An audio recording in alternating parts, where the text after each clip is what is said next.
Hello YouTube! Quick video today, just to show you how different hobbies can merge.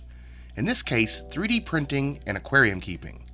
I've been having a great time with both. Let me show you some of the things that have come of it. So, first up, it'd be nice to have some curtains to hide all this equipment. Buy curtain hangers? No way! 3D print them with a custom logo.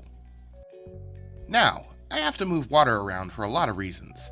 But if the end of the hose falls out of the bucket or the tank, I've got a mess. And sometimes the hoses kink.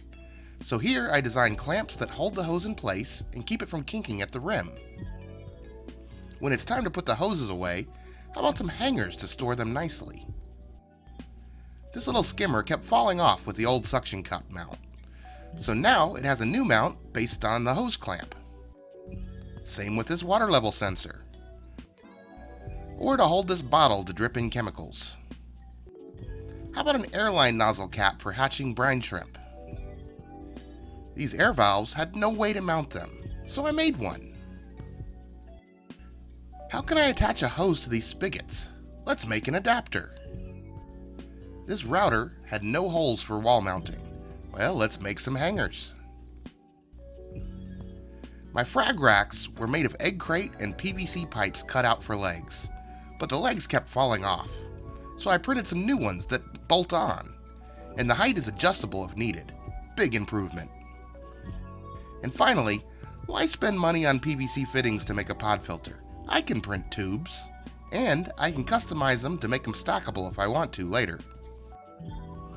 For items that touch water, I suspect that PETG will hold up better in the long run, and I've been using it mostly, but I've got some PLA in there as a test. I haven't seen any issues with either yet.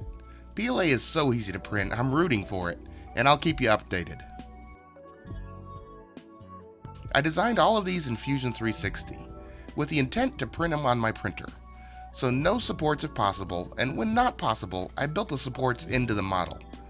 I could let the slicer do it, but it usually comes out better when I do it this way, and it often prints faster. As you can see, for couplings, adapters, and mounts, it's hard to beat what you can make with your own custom designs.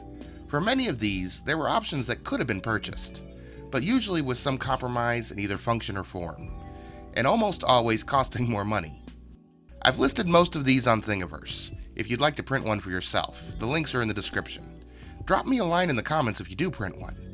Hopefully, you may get some ideas on things to make for your own hobby. If so, let me know. Please post in the comments.